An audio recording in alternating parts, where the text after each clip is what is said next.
Hello guys, good evening. চলে আসলাম আজকে আরেকটি মিনি ভিডিও নিয়ে তোমাদের সাথে। তো আশা করি সবাই ভালো আছো। আমি কিন্তু বেশ ভালো আছি। অনেক দিন ধরে কিন্তু ভিডিওটা এডিট করেই হয়ে উঠছে না। তো এটা কিন্তু ঠিক লক্ষ্মী পুজোর পরের দিনের ভিডিও ক্লিপ। তো আজকে ফাইনালি টাইম হলো। তো যাই হোক, তোমরা টাইটেল অ্যান্ড থাম্বনেল দেখে তো বুঝেই গেছো, তাই না? তো আমি তো বলে ফেলেছো। চলো, আমরা কিন্তু চাকদায় সেই বিখ্যাত দরবপুরের মেলায় চলে এসেছি। কারণ তোমরা জানো, দরবপুরের মেলা মানে লক্ষ্মী পুজো। এখানে বিখ্যাত বড় বড় পুজো হয়, লক্ষ্মী পুজো। তো ওই লক্ষ্মী মাকেই চলে এসেছি মায়ের দেখতে। তো তোমরাও দেখো, সাথে থাকো। আর আশা করি জানিও তোমাদের কোন প্যান্ডেলটি ভালো লাগলো। তো চলো, বেশি কথা না বলে ঘোরা যাক, আর তোমরাও দেখো আর সাথে থাকো।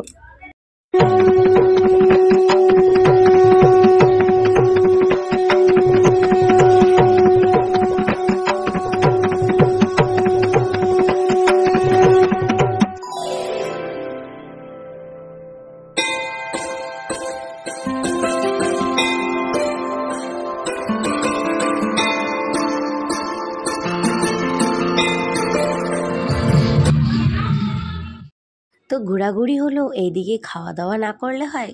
তো সবাই মিলে বেরিয়েছি ঠাকুর দেখতে, তাই একটু তো পেট পুজো করতে হয়, তাই না?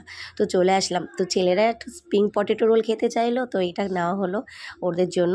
জাস্ট অনেক কিছু খাওয়া হয়েছে। আর হচ্ছে আরেকটা নতুন আমি দেখলাম, তোমরা কি এরকম কেউ দেখেছো আর খেয়েছো? যারা যারা দেখেছো অবশ্যই কিন্তু কমেন্ট বক্সে জানিও। এটা কিন্তু ডিম দিয়ে করছে, তো বেশ ভালোই লাগলো। আর যাই হোক, নতুন জিনিস ট্রাই করলাম। আর তোমরাও দেখো আর সাথে থাকো। আশা করি যারা খেয়েছো তারা তো জানোই, নর্মালি সেরকম কিছু না, জাস্ট ডিম ওটার ভিতর দিয়ে ডিমটা গলিয়ে দিয়ে দিল, ব্যাস হয়ে গেল। টুথপিকের মধ্যে দিয়ে দিল, দিয়ে নাও খাও এবার। আর যাই হোক, নিউ খাবার ট্রাই করলাম। আমার কর্তামশাই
তো ফাইনালি কিন্তু ঘুরু কমপ্লিট। এবার বেরিয়ে পড়লাম বাড়ির উদ্দেশ্যে। তো তোমাদের কোন প্যান্ডেলটি ভালো লাগলো অবশ্যই কিন্তু জানিয়ে দিও, আর আমাকে কেমন লাগছিলো সেটাও জানিও। তো চলো, আজকের মতন সবাইকে জানাই টাটা। আবার আসবো অন্য কোনো ভিডিওর সাথে। সবাই সুস্থ থেকো, ভালো থেকো। আবার দেখা হবে তোমাদের সঙ্গে। Tata, bye bye.